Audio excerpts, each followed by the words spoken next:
Hello दोस्तों, नमस्कार। कैसे हैं आप सब दोस्तों? जैसा कि आप सभी को मालूम है और आज है शनिवार, और जैसा कि हमने आपसे कहा था कि हम आपके लिए एक पॉलिटी की क्लास भी स्टार्ट करेंगे। और आज हम आपके लिए बहुत ही बेहतरीन तरीके के पॉलिटी के क्वेश्चन लेकर आए हैं, जो कि आपके MP district court high court के लिए बहुत ही ज़्यादा महत्वपूर्ण होने वाले हैं दोस्तों।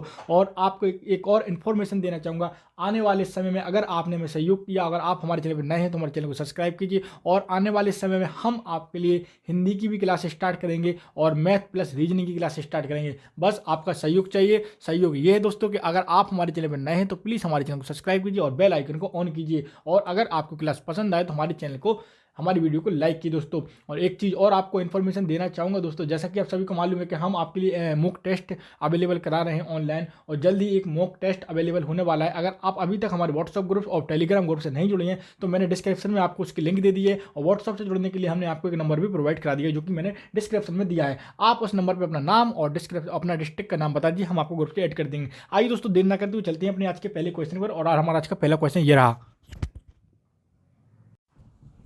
हमारा जो पहला क्वेश्चन है वो क्या है, पढ़ते हैं पहले क्वेश्चन को। तो पहला जो हमारा क्वेश्चन दिया गया है वो दिया गया है, भारतीय संविधान के अनुसार किसी राज्य की विधानसभा में अधिकतम और न्यूनतम कितने सदस्य हो सकते हैं। तो ऑप्शन पढ़ लेते हैं कितने होते हैं, 500 या फिर 50, 400 या 50। सी ऑप्शन में दिया है 500 या 60, फोर्थ ऑप्शन में दिया है 450 या 50। तो इसका जो हमारा सही आंसर होगा वो होगा हमारा जो सी ऑप्शन है वो हमारा सही होगा। क्या होता है कि किसी भारतीय संविधान के जो अनुसार जो हमारी राज्य की विधानसभा है उसमें 500 से अधिक और 60 से कम सदस्य नहीं होना चाहिए। हालांकि जो मणिपुर और गोवा है वो इसके अपवाद में है। बाकी जो भारतीय संविधान है उसमें जो राज्य की विधानसभा है उसमें अधिकतम 500 और न्यूनतम 60 सदस्य होते हैं। तो आप लोग समझ चुके होंगे कि इसका जो हमारा आंसर होगा वो सी ऑप्शन सही होगा। तो बढ़ते हैं हम अपने अगले क्वेश्चन की ओर, देखेंगे हमारा अगला क्वेश्चन कौन सा है। अगला जो हमारा सेकंड क्वेश्चन है वो क्या पूछा गया है, उसमें पूछा गया है कि भारत के राष्ट्रपति बनने के लिए न्यूनतम आयु कितनी होनी चाहिए, 25 वर्ष, 30 वर्ष, 35 वर्ष, 40 वर्ष। तो साधारणतः रूप से आप सभी लोग जानते होंगे कि जो हमारा भारत के राष्ट्रपति बनने की जो न्यूनतम आयु होती है वो होती है हमारी 35 वर्ष।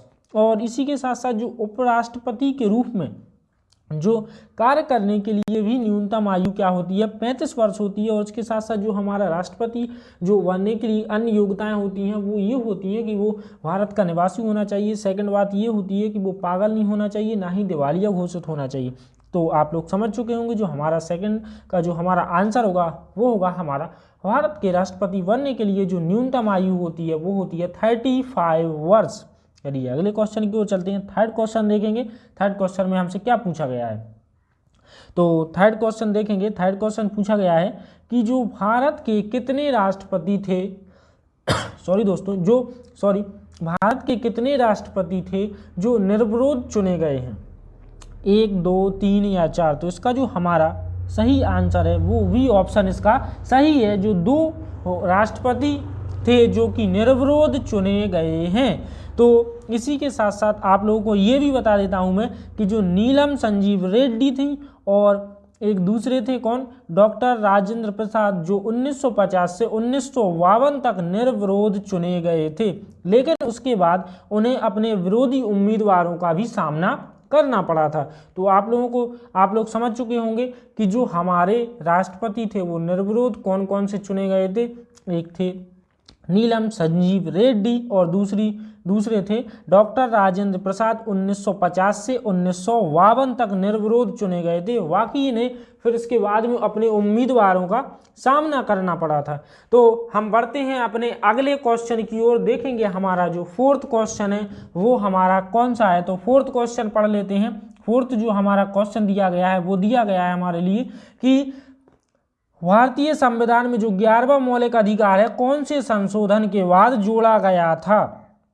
भारतीय संविधान में 11वां मौलिक अधिकार कौन से संशोधन के बाद जोड़ा गया। ऑप्शन पढ़ लेते हैं, 42वें संविधान संशोधन के बाद, 43वें संविधान संशोधन के बाद, 86वें संविधान संशोधन के बाद, या फिर 89वें संविधान संशोधन के बाद। तो इसका जो हमारा सही आंसर है वो है हमारा 86वें संविधान संशोधन के बाद ही क्या हुआ था, हमारा जो 11वां मौलिक अधिकार था वो जोड़ा गया था। जो हमारा भारतीय संविधान में 11वां मौलिक अधिकार था वो 86वें संविधान संशोधन के बाद जोड़ा गया था। इसी के साथ साथ जो हमारे 10 मौलिक अधिकार थे वो 1976 में 42वें संविधान संशोधन के बाद जोड़े गए थे। और इसके बाद जो हमारा 11वां संविधान संशोधन था वो 2002 में 86वें संविधान संशोधन के बाद जोड़ा गया था। तो आप लोग समझ चुके होंगे इसके बारे में। जो 11वां हमारा मौलिक अधिकार आया था वो आया था हमारा 86वें संविधान संशोधन के बाद, और बाकी 10 जो मौलिक अधिकार थे वो 1976 में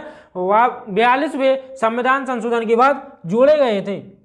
तो चलते हैं हम अपने अगले क्वेश्चन की ओर। 5वां हमारा क्वेश्चन क्या होगा, ब्लॉक स्तर पर प्रशासनिक प्राधिकरण कौन सा है। तो ऑप्शन पढ़ लेते हैं। ऑप्शन क्या दिए गए हैं हमारे लिए, ऑप्शन दिए गए हैं जिला पंचायत, पंचायत समिति, पंचायत जिला योजना समिति। तो इसका जो हमारा सही आंसर होगा वो होगा हमारा बी ऑप्शन, पंचायत समिति। पंचायत समिति क्या होती है, ब्लॉक स्तर पर प्रशासनिक प्राधिकरण है। बाकी अन्य जो 3 प्रशासनिक प्राधिकरण है वो मैं आपको बता देता हूँ वो कौन कौन से हैं। तो बताता हूँ, पहला जो है वो ग्रामीण स्तर पर ग्राम पंचायतें होती हैं, और दूसरा जो है ब्लॉक स्तर पर पंचायत समिति होती है, और जो तीसरा जो है वो होता है जिला स्तर पर जिला पंचायत होती है। तो इसका जो हमारा आंसर होगा ब्लॉक स्तर पर प्रशासनिक प्राधिकरण कौन सा है, पंचायती समिति। और 3 जो हमने आप लोगों के लिए प्रशासनिक प्राधिकरण बताए हैं वो कौन कौन से हैं, नोट कर दिए चलिएगा। ग्राम स्तर पर ग्राम पंचायतें, ब्लॉक स्तर पर पंचायत समिति, और जिला स्तर पर जिला पंचायतें होती हैं। तो अगले क्वेश्चन की ओर बढ़ते हैं, देखेंगे हमारा जो 6वां क्वेश्चन होगा वो कौन सा होगा। 6वां पढ़ लेते हैं। 6वां क्वेश्चन क्या है, 6वां जो हमारा क्वेश्चन है वो है कोई वित्त विधेयक धन विधेयक है या नहीं, इसका निर्धारण कौन करेगा। ऑप्शन पढ़ते हैं, प्रधानमंत्री करेंगे, मंत्रियों की समिति करेगी, लोकसभा स्पीकर करेंगे, या फिर राष्ट्रपति के द्वारा किया जाएगा। तो इसका जो हमारा सही आंसर होगा वो होगा हमारा लोकसभा स्पीकर के द्वारा किया जाएगा। कोई भी वित्त विधेयक धन विधेयक है या नहीं, इसका निर्धारण लोकसभा का स्पीकर ही करता है। क्या हुआ था, संविधान के अनुच्छेद 110 में धन विधेयक की व्याख्या की गई है, जिसमें प्रत्येक विधेयक को धन विधेयक होता है, लेकिन जो प्रत्येक धन विधेयक होता है वो वित्त विधेयक नहीं होता है। बाकी जो कोई भी क्या होगा, वित्त विधेयक होगा वो धन विधेयक होगा या नहीं होगा, उसका जो निर्धारण किया जाएगा वो लोकसभा स्पीकर के द्वारा ही किया जाएगा। तो आप लोग समझ चुके होंगे संविधान के अनुच्छेद 110 में धन विधेयक की व्याख्या की गई है। कौन से अनुच्छेद में, संविधान के 110वें अनुच्छेद में जो धन विधेयक की है वो व्याख्या की गई है। प्रत्येक जो विधेयक होता है वो हमारा क्या होता है, धन विधेयक होता है, लेकिन प्रत्येक जो हमारा क्या होगा, धन विधेयक होगा, लेकिन वो वित्त विधेयक नहीं होगा। लेकिन वित्त विधेयक का जो निर्धारण होगा वो धन विधेयक होगा कि नहीं होगा, उसका जो निर्धारण देखेंगे हम अपने अगला क्वेश्चन। तो अगले क्वेश्चन की ओर चलते हैं। अगला हमारा जो 7वां क्वेश्चन है वो क्या होगा, पढ़ते हैं हम अपने 7वें क्वेश्चन को। मतदान अनिवार्य करने वाला भारत का पहला राज्य कौन सा था। ऑप्शन पढ़ लेंगे, गुजरात, महाराष्ट्र, मध्य प्रदेश, मिजोरम। इसका जो हमारा सही आंसर होगा वो होगा हमारा गुजरात। मतदान को अनिवार्य करने वाला जो पहला राज्य बना वो बना हमारा गुजरात।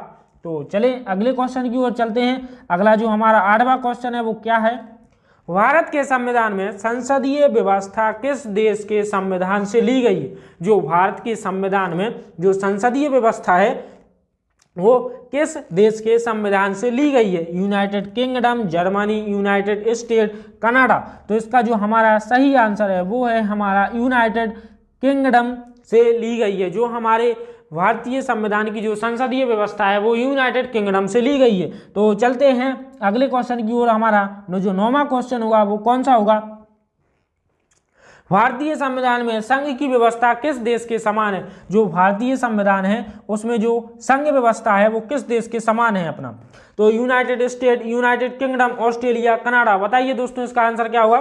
तो इसका जो हमारा आंसर होगा वो होगा यूनाइटेड किंगडम। जो सेकंड ऑप्शन होगा वो सही होगा। भारतीय संविधान में जो संघ की व्यवस्था है वो हमारे यूनाइटेड किंगडम के देश के समान ही है। चलिए 10वें क्वेश्चन की ओर चलते हैं। 10वां क्वेश्चन देखेंगे, राज्यसभा की स्थापना कब हुई थी। 1948, 1949, 1952, 1955। तो इसका जो हमारा सही आंसर है वो है हमारा 1952। सी ऑप्शन इसका सही होगा। जो हमारी राज्यसभा की स्थापना हुई थी वो हुई थी हमारी 1952 में। तो जो हमारी राज्यसभा की स्थापना हुई थी वो हुई थी हमारी कब, 1952 में। चलिए अगले क्वेश्चन की ओर चलते हैं। देखेंगे जो राज्यसभा है हमारा वो सदन का सबसे उच्च सदन माना जाता है। तो इसकी जो स्थापना हुई थी वो हुई थी हमारी 1952 52 में। देखेंगे अगला क्वेश्चन, देखेंगे 11वां हमारा जो क्वेश्चन है वो कौन सा है। 11वां हमारा क्वेश्चन है, यदि राष्ट्रपति चुनाव में कोई विवाद होता है तो इसे किसके पास भेजा जाएगा? मुख्य चुनाव आयुक्त के पास, संसद के पास, उपराष्ट्रपति के पास या सुप्रीम कोर्ट के पास? तो इसका जो हमारा सही आंसर होगा वो होगा हमारा डी ऑप्शन, सुप्रीम कोर्ट के पास। यदि राष्ट्रपति चुनाव में कोई भी विवाद होता है तो इसको जो भेजा जाएगा वो भेजा जाएगा सुप्रीम कोर्ट के पास। तो देखेंगे अगले क्वेश्चन की ओर। अगला जो हमारा 12वां क्वेश्चन होगा वो क्या होगा? भारत का 28वां राज्य कौन सा है? गोवा, झारखंड, छत्तीसगढ़, उत्तराखंड? तो इसका जो हमारा सही आंसर है वो है हमारा झारखंड। क्या है? भारत का 28वां राज्य है। भारत का 28वां राज्य कौन सा है? झारखंड हमारा भारत का 28वां राज्य है। देखेंगे अगले क्वेश्चन की ओर। इसके जो 28वां राज्य है वो है हमारा कौन सा? झारखंड, जो बिहार से अलग करके कहाँ बनाया गया था? जो बिहार से अलग करके बनाया गया था। तो अगले क्वेश्चन की ओर चलते हैं। अगला क्वेश्चन देखेंगे। देखिए दोस्तों, ये वाला क्वेश्चन हम बाद में करेंगे क्लास होने के बाद। तो अगले क्वेश्चन की ओर चलते हैं। अगला क्वेश्चन देखेंगे। जो हमारा अगला क्वेश्चन है वो कौन सा है? निम्नलिखित में अंतर्राज्यीय परिषद को कौन स्थापित कर सकता है? प्रधानमंत्री, मंत्रिपरिषद, राष्ट्रपति या फिर लोकसभा? तो इसका जो हमारा सही आंसर है वो हमारा सी ऑप्शन इसका सही है। जो अंतर्राज्यीय परिषद होती है, जो उसकी स्थापना करता है या उसकी जो स्थापित करता है वो हमारा राष्ट्रपति के द्वारा ही किया जाता है। अंतर्राज्यीय परिषद संविधान के अनुच्छेद 263 से एक संवैधानिक संस्था है जो राष्ट्रपति द्वारा बनाई जाती है। नोट करिएगा आप इस बात को कि अंतर्राज्यीय परिषद संविधान के अनुच्छेद 263 से एक संवैधानिक संस्था है जो राष्ट्रपति द्वारा बनाई जाती है। चलिए अगले क्वेश्चन की ओर चलते हैं। अगला हमारा 15वां क्वेश्चन कौन सा होगा? भारतीय राष्ट्रीय कांग्रेस द्वारा निम्नलिखित में से किस दिन प्रतिवर्ष पूर्ण स्वराज्य के रूप में मनाने का प्रस्ताव किया गया था? आप सभी लोग जानते होंगे। इसका जो हमारा आंसर होगा वो होगा हमारा 26 जनवरी। 26 जनवरी इसका सही आंसर होगा।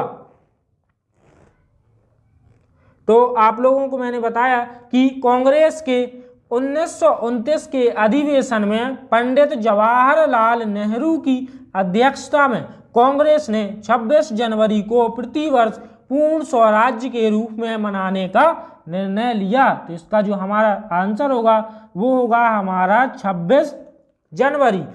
नोट कर रही है आप लोग कि कांग्रेस के 1929 के अधिवेशन में पंडित जवाहरलाल नेहरू की अध्यक्षता में कांग्रेस ने 26 जनवरी को प्रतिवर्ष पूर्ण स्वराज्य के रूप में मनाने का निर्णय लिया। अगला क्वेश्चन देखेंगे। अगला जो हमारा 16वां क्वेश्चन होगा वो कौन सा होगा? निम्नलिखित में से किसके द्वारा फेडरल कोड की स्थापना की गई? भारतीय परिषद अधिनियम 1892, भारतीय परिषद अधिनियम 1909, भारत सरकार अधिनियम 1919, भारत सरकार अधिनियम 1935। तो इसका जो हमारा सही आंसर होगा वो होगा हमारा डी ऑप्शन इसका सही होगा कि जो फेडरल कोड की स्थापना हुई थी वो भारत सरकार अधिनियम 1935 के तहत हुई। चलिए अगले क्वेश्चन की ओर चलते हैं। अगला जो हमारा 17वां क्वेश्चन है वो कौन सा है? सरबजीत राय बनाम DERC 2006 का प्रसिद्ध केस था। यह केस किससे संबंधित था? मौलिक अधिकार से, मौलिक कर्तव्य से, सूचना का अधिकार या आयकर? तो इसका जो हमारा सही आंसर है वो है हमारा सूचना का अधिकार। जो सरबजीत राय बनाम DERC 2006 का जो प्रसिद्ध केस था वो सूचना के अधिकार से संबंधित था। तो चलिए अगले क्वेश्चन की ओर चलते हैं। अगला जो हमारा 18वां क्वेश्चन है वो कौन सा होगा? किसके नाम पर भारत सरकार के सभी अनुबंध समाप्त हो गए? प्रधानमंत्री, राष्ट्रपति, उपराष्ट्रपति, वित्त मंत्री? तो इसका जो हमारा सही आंसर होगा वो होगा हमारा राष्ट्रपति। भारत के राष्ट्रपति से सरकार के अनुबंध समाप्त हो जाते हैं। तो वी ऑप्शन इसका हमारा सही होगा। क्या होगा? भारत के राष्ट्रपति से सरकार के अनुबंध समाप्त हो जाते हैं। तो चलते हैं अगले क्वेश्चन की ओर। अगला जो हमारा 19वां क्वेश्चन क्या होगा? 19वां जो हमारा क्वेश्चन है वो है निम्नलिखित में से कौन सा कथन सही है? सभी धन विधेयक केवल लोकसभा में ही पेश किए जाते हैं। उपराष्ट्रपति को हटाने का प्रस्ताव केवल राज्यसभा में भी हो सकता है। नई अखिल भारतीय सेवाओं को बनाने का प्रस्ताव केवल लोकसभा में ही शुरू किया जाता है या फिर मंत्रियों के खिलाफ अविश्वास प्रस्ताव लोकसभा की सकती है। तो इसका जो हमारा सही आंसर है वो सी ऑप्शन इसका हमारा सही है। नोट करिएगा आप लोग कि जो नई अखिल भारतीय सेवाओं को बनाने का जो प्रस्ताव राज्यसभा में शुरू किया जा सकता है और संसद इसे तभी लागू कर सकती है जब राज्यसभा इसे 2/3 बहुमत से पास करती है। फिर से मैं बोल देता हूं आप लोगों के लिए, जो नई अखिल भारतीय सेवाओं को बनाने का प्रस्ताव राज्यसभा में शुरू किया जा सकता है और संसद इसे तभी लागू कर सकती है जब राज्यसभा इसे 2/3 बहुमत से पास करती है। तो चलते हैं हम अपने आज के अगले क्वेश्चन की ओर। ये क्वेश्चन हमारा आज का लास्ट होगा। तो देखेंगे निम्नलिखित में से कौन राष्ट्रपति को यूपीएससी के अध्यक्ष से हटाने की सिफारिश करता है?